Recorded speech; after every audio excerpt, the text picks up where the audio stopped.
Hello, I'm Jen from Cultaholic.com, and you are joining us for this week's This Week in Wrestling. How you doing, boys? Lovely woman with expressive face. How are you? Where's your wig? I'm good. I don't know. We lost the wig. I don't know what's happened to the wig. Did you take the wig home for sexy times? Is this what you've done? For masturbation sessions. Oh, God. Demonetized about 10 seconds in. Fantastic work from the Catchphrase King. Jen is off again this week, but she will be back next week. Apparently she's planning something. Rest assured. She's got something in store, and I'm not sure what that is. Let's kick things off with October the 22nd in 1995, and this is HBK Shawn Michaels forfeiting the Intercontinental title at In Your House 4. And this was it was a weird event. I've watched this back since. One of the worst mains ever. Well, this is the one where In Your House. Vince slammed his headset down immediately after the show went off the air and went, horrible! Yeah. And then ended up cutting Kevin Nash's Diesel's reign short because it was just a disaster. I haven't of a seen match. many of the In Your Houses. Break it down for me. So, well, we've got the card here. It's a typical In Your House from 1995. Like, Hunter Hearst Helmsley, defeating Fatu. I've got the cleaner from Name Redacted in the opening match. Who's this? Rad Radford. Oh, really? Oh, wow. I haven't thought about Rad Radford in an awful long time. I wonder what he's where he doing is. now. Probably Peace out, using man. Jack's aftershave still. What? Fantastic My story. headphones. Do you remember? Somebody else who worked at Name Redacted saw Rad Radford when he thought the office was empty completely, picking up Jack's cologne off his desk and going, ooh, quite nice.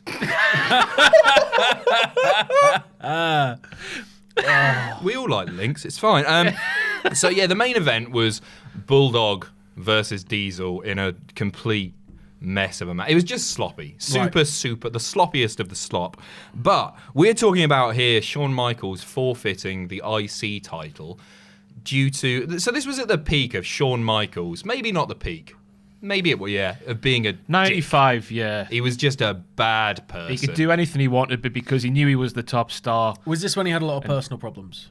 Yeah, I mean, he was like drugs and stuff for sure, but he was also just an egotistical. But he also knew that WCW was on the up and up, on the way to beating Raw in the ratings and all that stuff, so he knew he could have jumped if he wanted. So he always had that leverage against Vince McMahon. But he was so loyal and he stayed. What are you on about? He was loyal. Yeah. loyal by paid being well. a dick. Yeah, he was. Just anyway, he had to forfeit to Dean Douglas here. He's awarded the WWF Intercontinental Championship because Michaels got beaten up by. I mean, it says on the notes here, Marines. But you talked to me before the show, and you believe it was. Well, just I mean, one you can read about it in one of James Dixon's wonderful Titan books. That covers it in depth. I know that much. It gets brought up a lot on Cornette's podcast as well. Whenever there's a chance to talk about it, it'll happen. Right. But off the top of my head, which might be incorrect slightly, the Click and Bulldog went out after a show, to a club. We're all messed up on somas and whatnot, off their tits on pills and all sorts. They go inside. Michaels starts chatting up some bird. The bird's boyfriend drops Michaels, hits him. And then that's what happened. But they try to cover it up by saying it was 12 Marines who got Michaels, just to make him sound. He got 11 of them, though. He got 11. Yeah, he took them all out with super kicks. If that's incorrect, I apologise. Do not sue. But I think that's right. Let's just say the word allegedly. Now. Allegedly, Bulldog was also, because they had a hatchback, so Triple H was the designated driver of the Clique, which is why he became friends with a lot of them, because he wouldn't drink, he wouldn't do anything, so he would be able to take them from bar to bar to bar. But they had a hatchback, and Bulldog's in the back, already getting in. Michaels gets dropped, and the doors are closed, so Bulldog's having to struggle with the little, like, flappy chair, trying to get out, can't get out the car. So he's just there, like, unable to help or do anything. Everybody else is jumping in just completely off their faces. Allegedly. But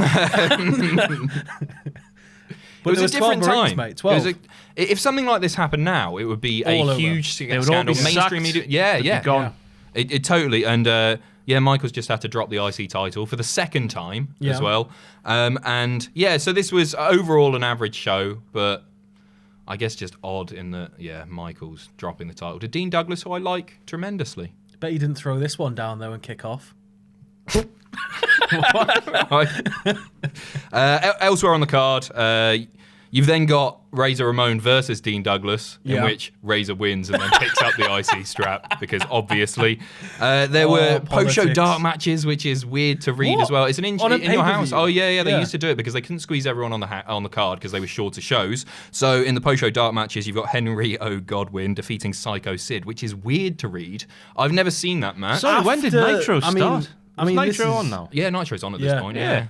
But after the main event, yes, it was a car crash, but after the main event, they put out Henry O. Godwin and Psycho Sid.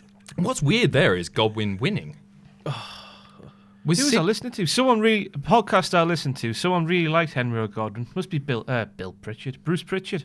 Really? Yeah. Why? He was saying he a was big guy really, and- really strong. Like, apparently, he was really well respected. I'd listened to him talking about it. He does that little question bit at the end where people just ask away, and it was somebody who's from the same hometown. He was, "Have you got any stories about Henry O. Godwin?" Because they're like from the same little town. Oh, sure, right. And he was like, no, he was properly like a really, really tough guy. Like, people just wouldn't mess with him. He was really well respected for his Apparently, attitude. Midian was the Genetti of the two. Really? Backstage. I think they were both the Genetti. They're members of the, or at least Godwin was, members of the BSK, right? Yes. I remember Yeah. seeing that photo in the back with, like, Taker and... They're all playing dominoes. Godfather, Yokozuna, Yeah. Yeah. Henry. Godwin. Big Henry, big hog. And also you've got Bret Hart defeating Isaac Yankem. Of course. And in the main event dark match, Owen Hart and Yokozuna defeating Bam Bam Bigelow and Savio Vega. Yokozuna had competed earlier in the night against King Mabel in one of the best high-flying matches that you've ever seen. It was Yoko doing double duty. Yeah, right? It's a ticking time bomb, isn't it? Moving on to October the 24th in 2010. So this went viral on this date. It was recorded Yes. the day before. This is following a UFC event, and The Undertaker in the crowd was filmed asking Brock Lesnar, "You want to do it?" And this caused uproar. This is one of the first like Undertaker out of character, out of WWE interviews, isn't it? Yeah, they used to do them. I remember They did seeing off one- the record That's with the Michael one. Michael Yeah. Landsberg, where Taker says, "I hope I don't become one of those guys where some kid or some dad points to his kid and goes, 'You should have seen him when he was good.'" What a that's aged terribly. Thing is, like, this is also what's going to happen when Taker finally retires. You're going to see him on UFC almost every week, front row, just like, What, calling people out? no, just waving. Oh, to the right. camera. He loves Like, it. He just loves it, doesn't he?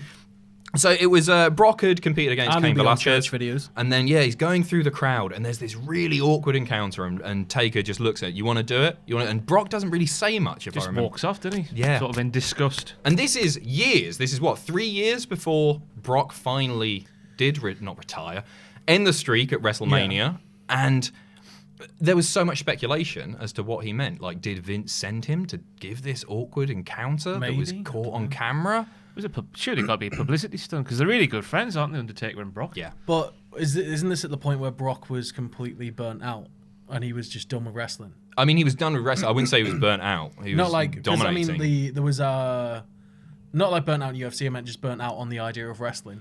I think so, yeah. Because there was an interesting interview that I read the other day from a while back. I think it's actually it's from his autobiography. And it's talking about his first 3 years in the company, or his first 2 years in the company, rather. And he's just like, I can't really remember much. All I remember was it was horrible in the sense that, like, he would have all this money to buy all these nice things, but he'd never be home. So, Right. he hated, like, constantly being on the road. And He had to find a better way to make as much money, was the quote he said. yeah, there must be a better way. So yeah, Yeah. he did that, didn't Yeah, he? he certainly did. Minnesota Vikings.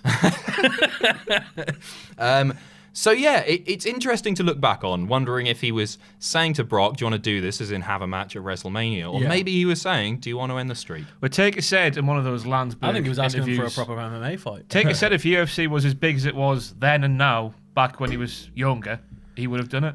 Right, But it wasn't as big. Sure, right. So obviously he's got a lot of MMA influence in his attire and whatnot. And Yeah, absolutely. Yeah. Well, he's the best pure striker in the Exactly. biz, Yeah. right? Despite the fact that he's definitely not and never has been. And he rides a motorbike better than Brock does, probably. Yeah, Yeah. I don't know. Yeah. Moving on, October the 25th in 1998, and we're going to WCW. Oh. And this is the Warrior versus Hogan rematch. Oh. So I haven't watched this in an awful long time. You and don't need to. No, it's bad. It won some award, right? Was it the Observer's worst The worst match of 1998. There it is. It wouldn't have got that if it took place in Japan. Am I right, Sam? So yeah, Hogan versus Warrior. My knowledge of this is sort of in the build. Warrior In the mirror. Is this the not mirror? that Is one. it? They had a promo, and Warrior went on for about 15, 20 minutes. He went way over time with this promo and referenced the fact that the match has already happened. Completely I don't know if it did decrease the buy rate, but you don't say we've done this before, so let's just do it again. That's not how marketing works. And he just went completely off script on that promo. I respect that watching WWE today because they just neglect certain facts from the storyline despite the fact that people like me know them. Right. It riles me up. Does it not rile you up? Yeah, no, revisionist WWE is some of the most frustrating stuff. respect- But then Back to again, Warrior no. there. But then again, if I was sat at the production desk, if I was at that little table with my little headset on, and I'm supposed to be making sure the show's running to time and making sure everything's going to script, and he just starts talking on a live mic, I would be losing my mind. Right? I would be sending anybody out there, anybody at ringside. I'd cut the mic. I'd do anything I could. You can't cut. What can you do when those two guys are in the ring and you just see Hogan's reaction to that promo? Just like, what are you doing? What are you? But he's getting money to get his weird comic book off the ground, isn't he? Warrior's comic book. Or was that with WWF? Warrior had a comic book about being good and like vegetables and the power of Vegetables? being a warrior and being a nice person and praying And really homophobic and being straight, wishing being really cancer on straight. people and stuff. Yeah, nice guy. Lovely man. More revisionist history from WWE, of course. We could talk about Warrior and the way that he is presented for days, I imagine. My weirdest one for me, or maybe not the weirdest one, but the most obvious one perhaps, is Montreal. And the way that they tell that story now, they've completely taken out all of the details and they just present it as Bret didn't want to do the job because he was in Canada. And there was so much more to it. Meltzer's done a great. But it's now referred to as officially as the incident in Montreal. They don't refer to it as a screw job. If you go on the website, anything like that, it's the incident in Montreal. Really? The I didn't know galleries, that. all of the name changed. Like incident in Montreal. It's really fascinating. I know I had no idea about that. Elsewhere on the card, Jericho versus Raven, Wrath versus Meng, Disco Inferno versus Hoovy the Juice, Alex Wright, Finley, Saturn, Lodi. It was an average Alex card. But I've got to say, if you want to watch this Hogan versus Warrior match and you're a fan of collar and elbow tie-ups, this is the match for you. Is that? That's all it is. Is this the one? It is the one with the flash paper, isn't it? And Hogan makes a mess of it. Was it Hogan that made a mess of it? It goes I off thought- his face. Yeah, right. that's it. Yeah, it burns away his eyebrows, doesn't it? He's just got a little flamey mustache. But yeah, if you like collar and elbow tie-ups, just watch that because it's a school lesson on how to put a collar and elbow tie-up on. They could have quite easily just repeated the WrestleMania match and it would have been good at least. I know times have changed and audiences expected different things, but you're not going to get it from those two. No. And yeah, slow as hell.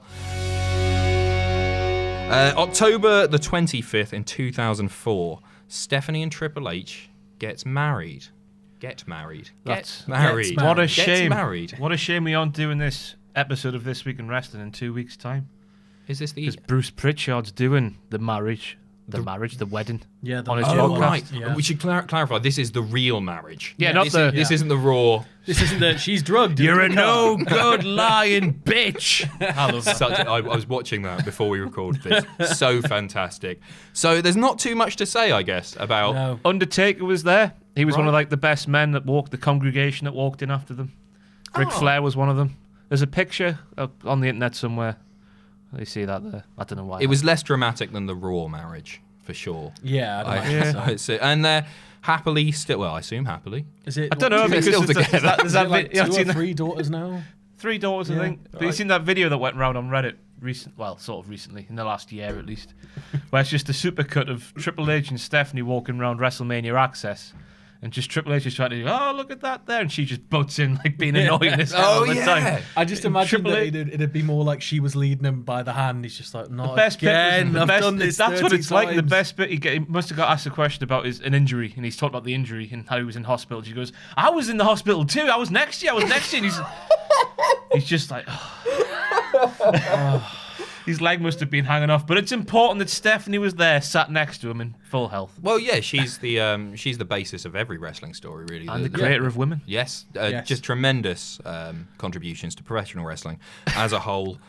Congratulations to them. They are on October the 25th. If you're watching that on that day. Paul, Happy Steph. anniversary. Yeah. You've been married now for Some Jesus years. Christ. 2004. That's nuts. They've been married for Go on, 14 years. It's a very easy sum there that I was struggling with. But congratulations to you, Paul, and you, Stephanie. Next up, possibly one of my favourite pieces of wrestle crap. Obviously this was a dreadful, dreadful match, and it was flawed in many, many ways. This is the Chamber of Horrors match from Halloween Havoc in 1991. And the match is El Gigante, Sting, the Steiner brothers, taking on the team of Abdullah the Butcher, the Diamond Stud, Cactus Jack, and Vader in the Chamber of Horrors match. So if you haven't seen this, there is... It's the future of professional wrestling. You've got Giant Gonzalez, Yeah, he's Sting, going. the Steiner brothers, obviously. Not so much Abdullah, I guess. But then you've got the Diamond Abdullah Stud was not still Razor, going? wasn't it? Cactus Jack, Vader. It's a future of wrestling, this match, in one way. There is an electric chair in the center of the ring, which is hooked up to lots of theatrical effects. No, it was There's hooked up to the sparklers. mains of the arena. Sorry, it was hooked up to the mains of the arena, and the winning team had to place one of the opponents. Put the thing on top of the head. Yeah, The put little the bowl with yeah. the sponge. Yeah. Capital punishment And is someone would have to climb up the side of the cage, pull the lever down, which would then send electricity coursing And through this the veins. and kill them live Kill on them, yeah. pay-per-view. And this is what, like 8 years before Russo shows up? Yeah, this is nuts. Honest to God, early 90s WCW, I don't know where I would be in life if that era of wrestling was on when I got into wrestling. Do you think you'd have been a fan? Nah, no chance. I remember watching this as a kid hated and just it. thinking it was brilliant. I loved it. I But couldn't believe that they were going to you're kill young, someone. But naff, when It was the opening match. It was. They opened the night by killing A man. somebody. So the problem with the match, the problem, there were lots of problems with the match, but one of them is that the handle which triggered the electricity to course through the body of the loser Yeah. from the losing team, it kept falling during the match. I think it happened twice. It just you can see it in some of the shots, and it just drops down. So when Cactus Jack finally pulls that lever, he doesn't have to pull the lever. He has to push the lever up first and then pull it again. So it was a disaster. But if you're looking for a laugh in your wrestling, like this is one this of is the the match go-to. for you.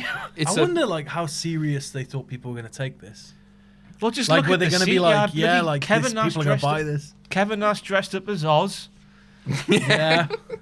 I hated that era of WCW. I can just picture Abdullah. I remember it very well. Him like. It's like when we used to watch the early Nitros and they had the Dungeon of Doom and all that bollocks. I would never have got into that stuff. Do you not think, even as a kid? Nah.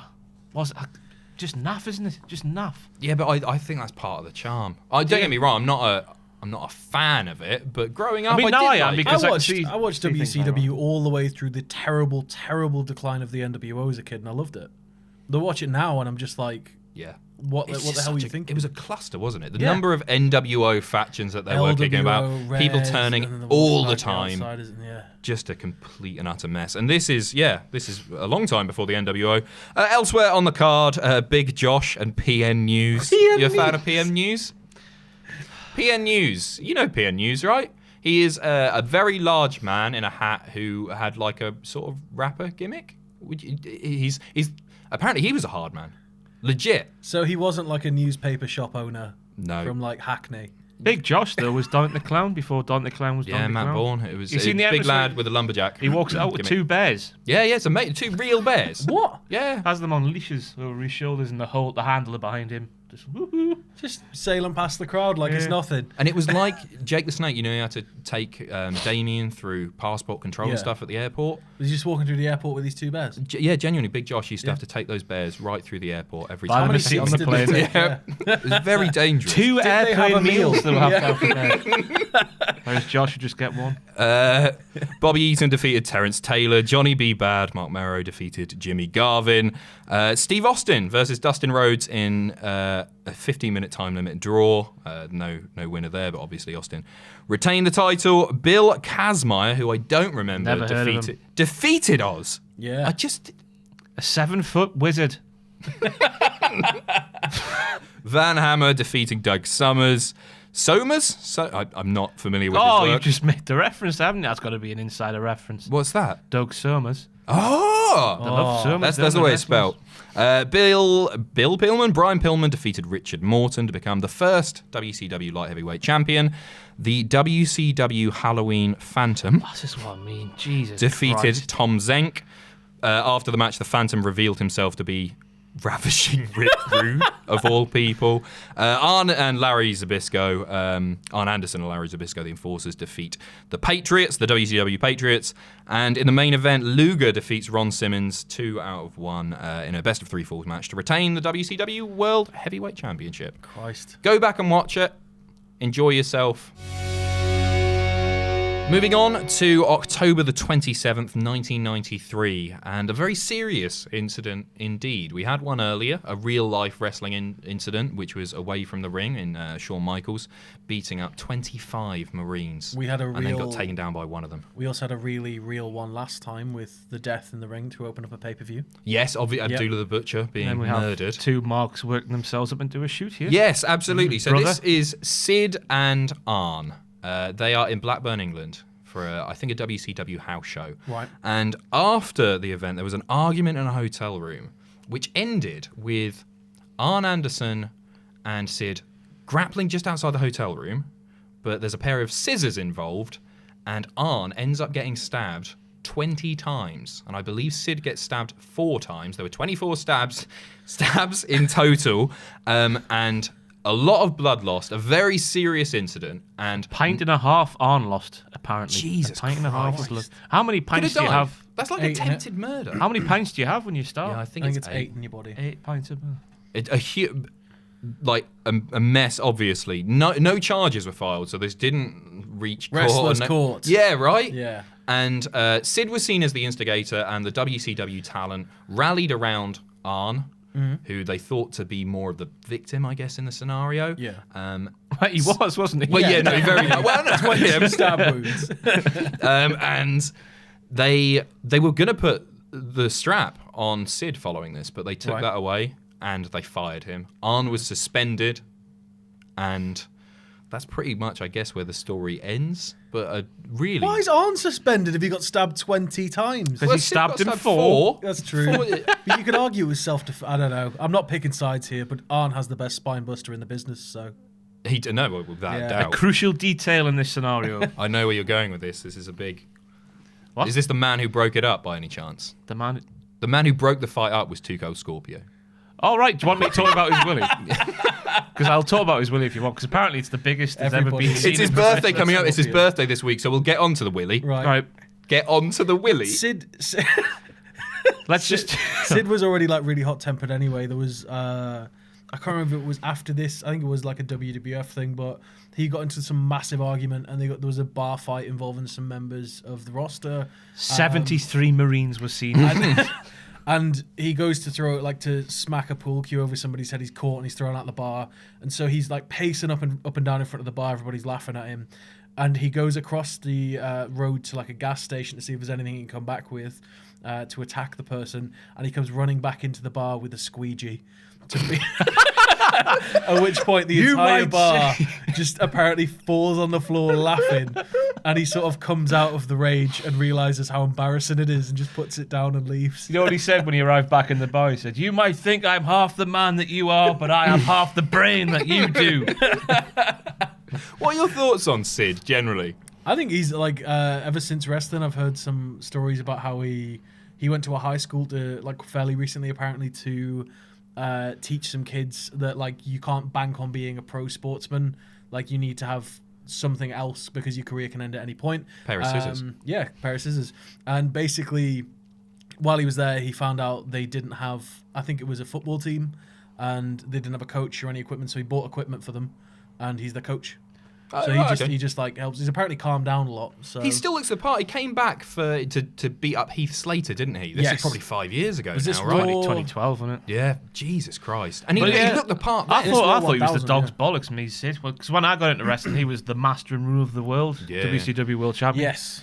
But what was it? It was WrestleMania 8, wasn't it, where he should have been the babyface, but he wasn't. Yeah. And that was a missed opportunity. Even as a kid, I just didn't get it with Sid. I know he was terrifying. I do remember just thinking, oh, your hair's awful.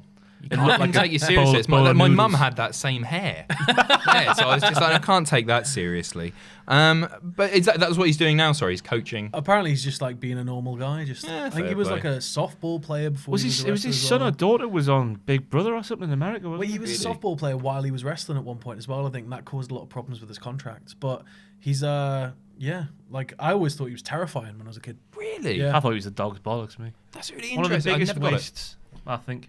Really? Yeah. Yeah, I think he could've been- they could have done a lot with him. I think a lot more than they did I mean, well, he because he the was whole pushed the twisted main event at the character and- WWE for I mean, sure. in my childhood, in terms of WCW things like that, like Mm-hmm. you know, like 90, well, yeah, sort of what 96, 97 onwards Yeah, when yeah. he came in, like yeah, like that run, he was sort of good, and then it just sort of crumbled. I away. don't think he ever was. I think you're looking at this with. Rose tinted Yeah. glasses, probably. I haven't watched any of that stuff back, but I just remember as a kid being like, He was really severely scary. hampered by a couple of massive injuries as well. Like, Yeah, Yeah, that well, you know, that- consider the leg, the obviously. leg break. Yeah, that's the weird thing. Like when you talk about Sid, and 4 stab wounds. when you The talk scissors about are still stuck in him. when you talk about Sid, the conversation always tends to go to being a low drawing champion, the leg, and Yeah, that's it's always like pretty a much it's it. always a promo. pity conversation. And the isn't it? the And promo, yeah. We're live, pal. There were the 2 promos. Yeah, Two promos. half the brain and the we're live, pal. Moving on to October the 27th, 2009, and a huge day, a day that changed all of wrestling as a whole. Possibly the biggest thing we'll ever talk Gave about. us arguably the most laughs per week. Oh, yeah, for sure. This is Hulkamania Hogan being signed to a TNA contract. changing the landscape of wrestling forever, and just running We're WWE going to out of take business. down WWE. We are. We're going to go head to head with them. We're going live. We've Yeah. got... Well, they had a tremendous amount of talent, and then it's... Then the Have you Outlaws seen- took over. Yeah. Have you seen, And ruined it. Brought in bloody Jerry Sags and Brian Knobs. Because that's who about that. people want to see. Have you seen the supercut? The 10-minute Yes. supercut of all of the press Yes. conferences. Yes. No, It's I haven't. amazing. It's like Hogan and Dixie, and it's like the formal signing of Hulk Hogan, not at this event, like the first thing they did. And then it's like, okay, we're going to go head to head, and that's all right. And then it's just very quickly, it's like, no, we think we're still okay. We're moving back to Thursdays. And then like it's like a supercut of all of the things, and then it's like TNA have come to terms with the release of Terry Bollea, Hulk Hogan. just a disaster from start to finish. I Yeah. can't think of a moment that I really enjoyed from his TNA The biggest run. thing, because I remember my brother was so angry about it, because my brother was a big TNA fan, was when he changed the ring. Going Changed the ring from, back from 6 sides to a square. I remember that promo, and he was getting booed when he came out Yeah. and said, "This is the way wrestling should be, brother," and all that stuff. Yeah. And I actually agree with him, because the 6-sided ring didn't provide any benefits. It made it harder for wrestlers to work. It was ridiculous, but it was the only thing TNA really had going for it in terms of its own identity, I think, at the time. There wasn't really a lot of interesting character work going on. There wasn't. No, there was. Come on, back then when Terry. Wait, which year was Terry? this? When this is 2009. Tez. When old 2009. Tez signed, there was lots of great things were happening. great The company talent. were on the up. A huge amount of Yeah. talent there. We talk about it all the time when TNA gets brought up. But you've Yeah. got AJ Joe, all those guys. And to me, yeah, I was all for the 6-sided ring being scrapped because it didn't benefit the product. Apparently, in it any way. hurt them a lot as well when they would bump compared to a 4-sided Yeah, it's 'cause ring it's because shorter- it was like shorter all ropes, the isn't in the mid. The only comfortable place was right in the middle, but anywhere else there was too much structure and I didn't know that. That's was harder. interesting. Yeah, and I'm glad that it's not around anymore. And you know you say that was their sort of USP. That was, It was for a long time. but like that's not what Not a in wrestling terms of USA. like, Stories sell wrestling. No, I know. Forget the ring. But like it was sort of their visual identity, and I'm glad it's gone now. It would be hokey as hell to have it now, but I think back then, when everybody was a bit, this is radical. It's 2007, and we're just coming out of that early 2000s period, where everything's let's do different things, let's do it all. Like I think it was just the wrong way to do it was to have Hogan go, "This is how it should be," square, Sure. because like he's just going. He's essentially, when he says this is how it should be, and then brings in the Nasty Boys, he's just doing that to AJ Styles, like, and to Joe Sure. and to In the history of the company, perhaps Yeah. more so. Yeah. Let's move on. We could talk about Hogan for a long time. This is I'm gonna read the Andy's a statement racist. here in its Andy's a racist in its entirety. allegedly. Do you have to say allegedly there? Because it was on tape. No, Wasn't it? I don't think He is a bloody flaming racist. Well, he might not be anymore. He might have grown out of the racism. But he hasn't. October the 28th, 2000. And this is a very sad day indeed. This is Bret formally announcing his retirement from professional wrestling. Yep. He would, of course, go on to become US champion in the WWE some years later, but let's forget that. He would also do a WWA tour, right? As a farewell to Australia, Europe, and the UK. Yes, he did. And I didn't get to go, and I was very, very upset about that. Really? Yeah. But Because I wanted to see Bret Hart wrestle, even if it was bad. I saw him, I think I've talked about this before, but I saw him on a WCW house show in the UK. I think Earl's Court. Anyway, Bret was there and did a promo, and I remember being absolutely gutted by that. I will read his statement in full. This is from, as I say, October the 28th, 2000. We are never prepared for what we expect. It is with deep regret and sadness that I officially announce that my career as a professional wrestler is over forever. Lovely use of an ellipsis there.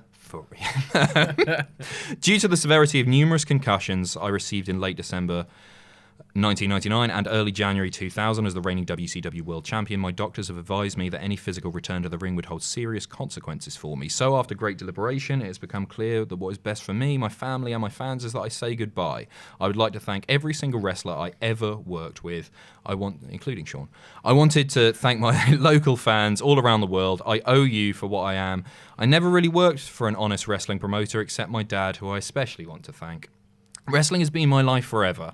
I've been extremely fortunate in what I've achieved and what I've attained through wrestling. Wrestling will always be in my blood. I sincerely hope that I can impart some of the lessons I have learned to those now involved and to those on their way up. I hope by doing so, the wrestling business will be a better business for the people that make it happen, the wrestlers. And then this line closes the thing.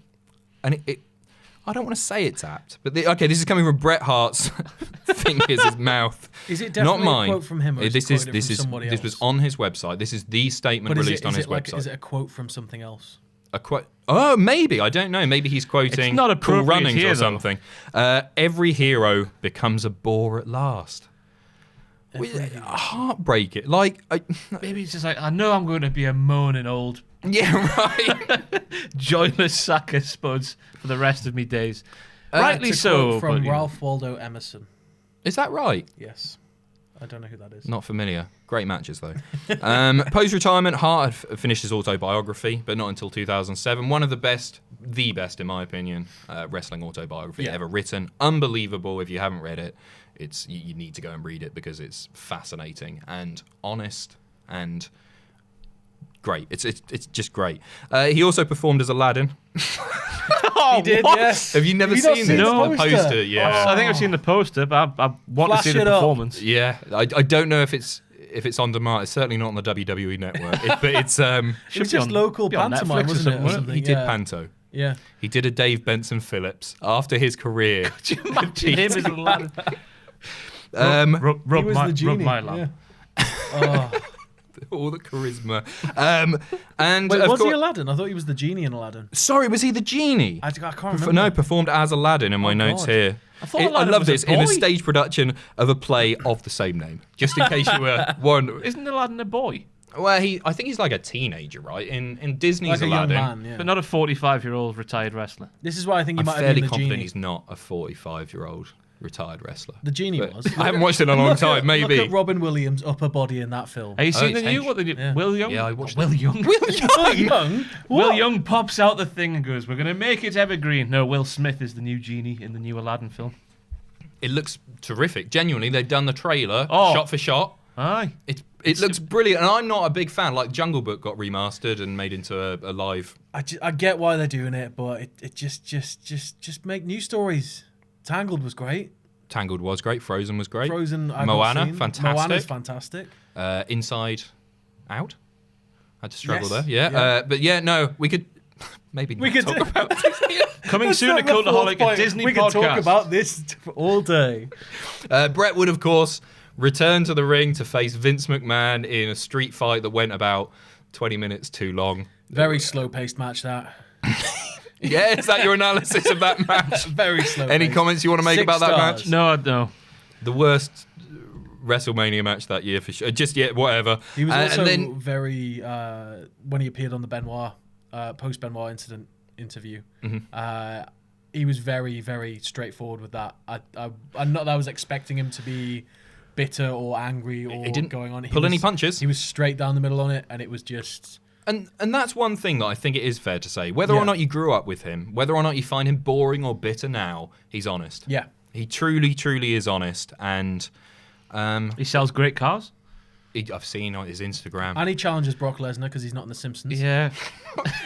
You'll have to explain that for people who haven't seen it. There is Just go to Bret Hart's Instagram video. yeah. Yeah, and he's holding up a... He's got the episode of The Simpsons where he's in it, and he's like, "Yeah, Brock, you were never in The Simpsons. Do you have one of these?" And he pulls up like his figure from The Simpsons, and just goes, "Yeah, didn't think so." And then He says something incorrectly though, doesn't he? I can't remember. I can't remember what it was, but it's on his Instagram. Go to @Bret the Hitman Hart on Insta. That's his official name. And It might not be. he also won, as I say, the US title. Did he defeat The Miz? The Miz, Am I yeah. right in thinking Yeah. that? In 2010. Was this when he had the New Heart Foundation? Yeah, he was flanked by Yeah, Natalia Natalia Tyson T. and Davey Yeah. Jr. Should we get on to birthdays? No, let's do deaths first because we don't want to finish on a sour note. I have my deaths here. I don't have my deaths here. I've got my death. Go on then. Special Delivery Jones one of died Jack's on favourites. October the 26th, 2008. Very sad. I know nothing of this man. I don't know a great deal about Was a him. I know he was a famous sort of jobber, pioneer wasn't for... No, he was a he sort not? of pioneer for African American wrestlers. Oh, I'm but I thinking don't know a I great was deal. thinking of Tom Brandy. I think it was the same thing. Jack was... Tomato. When Jack would talk about Special Delivery Jones, Tom Brandy would always get brought up. So I think I've just switched. Tom Brandy's in the young American Italian late 90s. Yeah, as in the famous job at the Stars. Very different. Different yeah. man. Very different man. Different Completely- generation. Complete brain melt there. And the other one? Yokozuna, which means you have to tell your story of seeing Yokozuna barely fit through 2 doors. Yeah, no, I've told this a few times, I think. Yeah, you have. Probably That's on why this. Oh, right. It's like my dick things with Ric Flair and Oh, yeah. Too Cool Scorpio. He was big, is the story, basically. I saw him a few months before he died on a UK tour in Ride Ice Arena. He was And 600 pounds by this point. he was, I don't know, he was big. And he couldn't get through 2 double doors. And I remember Like just a thinking, fire man, like 2. Yeah. He was big. But October the 22nd was when he passed away. Very He died sad. in England, right? In a hotel room. Yeah. He's a guy who did it for me growing up, for sure. Like, who was at the top of the card during a fairly dark period of WWE. There's another thing Bruce Pritchard brought up, which I never thought about. He said that he was annoyed because he's on about the Rikishi thong. He was annoyed that Yoko never did that. What, got his arse out? Yeah. Stink face someone. Never did the sumo thing properly. Because his tights were long, No, weren't they? he had long tights underneath his sumo. Oh, and sumo wrestlers, of course, don't have Yeah. they do have their buttocks exposed. Yes. So he was annoyed about that. Yeah. About a man having a bit of Because he dignity. wouldn't live Yeah. the gimmick, Adam. Sure. But apparently when Rikishi was asked, Rikishi was like, go on. He'd do I bet he anything. lets you breathe.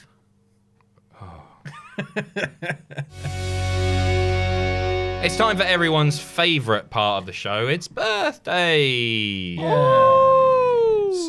We got a fair few to get through. October the 23rd is the birthday of former SmackDown Women's Champion.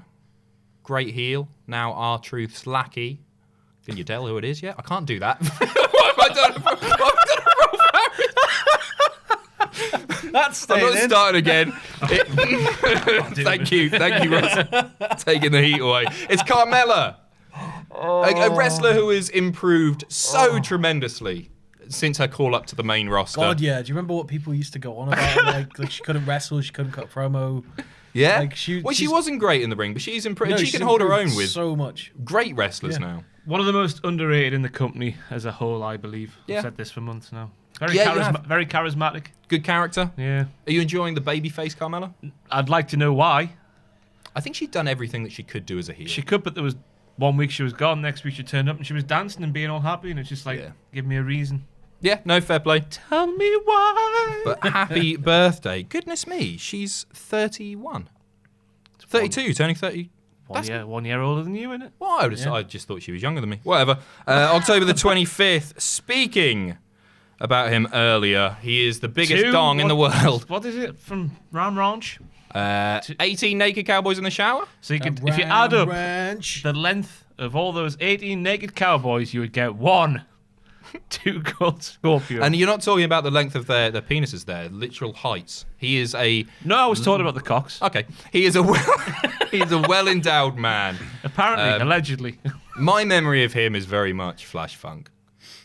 That's ECW stuff, I guess. He was a sort of ECW mainstay. Did a lot in ECW. He was ahead of his time in many respects with his moveset and his 450 and his Big Willie. Amazing debut promo on WCW TV. Fantastic. You love this, don't you? I love it. It's so I watch it all the time. It's one of my favourite ever debut vignettes. And it's like 2 weeks before he's about to turn up, there's these kids and they're playing basketball, but they should be at school. And basically, this limousine comes by and a beat starts. And these kids are playing basketball, and this woman just goes, "Everybody here comes Too Cold Scorpio." And he comes out and basically dunks on these kids who are like 6, just absolutely destroying them at basketball. Wait, dunks on them? Oh, yeah, he just... Okay. Like, just absolutely dunks on them, destroys them at basketball, and he's like, "Let's take you kids to school." And they're like, "The limousine?" He's like, "No, we're going to dance." So they dance the way to school, but it's not like a dance. They're just sort of stepping in time with the beat. It's awful. Just search Too Cold Scorpio WCW promo, you'll find it.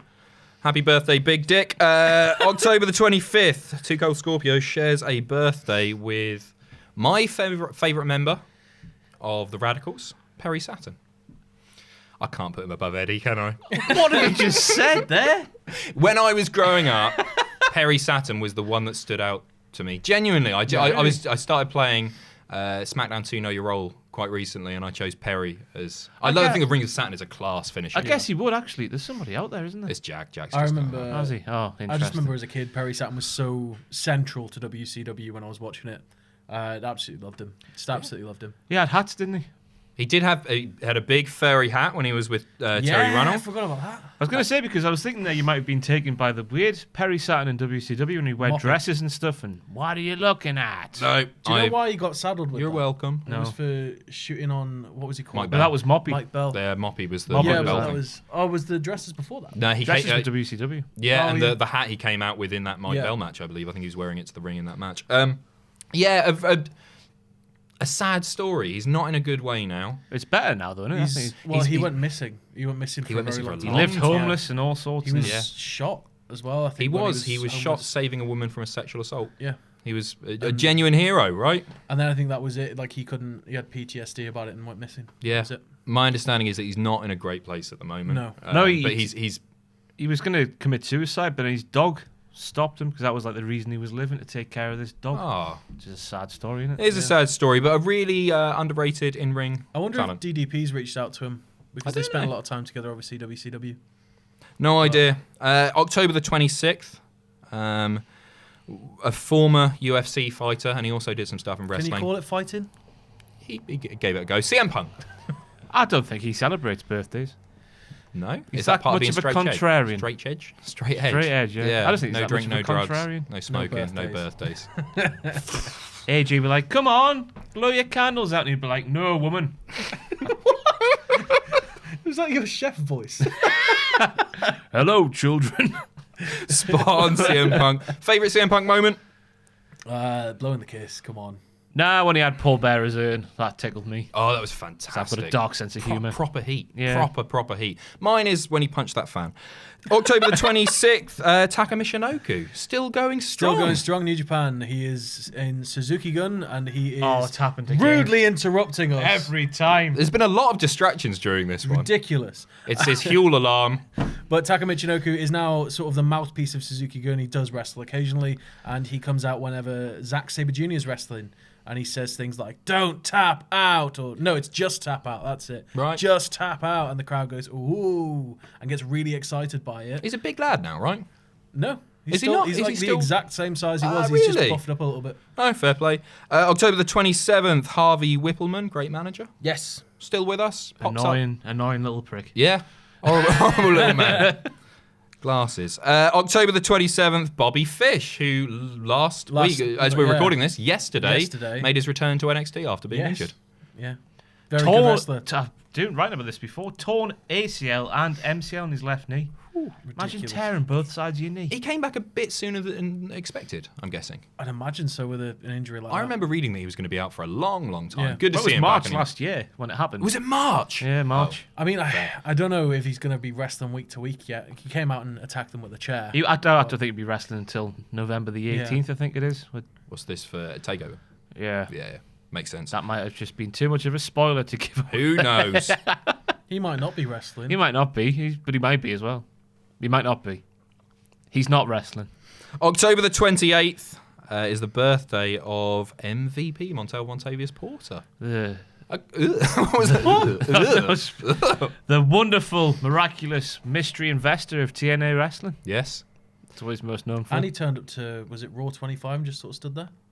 Yeah, he did. Yeah. I like the bouncy castle thing that he used to walk through. Yeah. Cool I saw entrance. Yeah. So happy birthday to MVP. Anything else to say, boys? that. Bye. Good See to ya. see ya. Jen's back next week.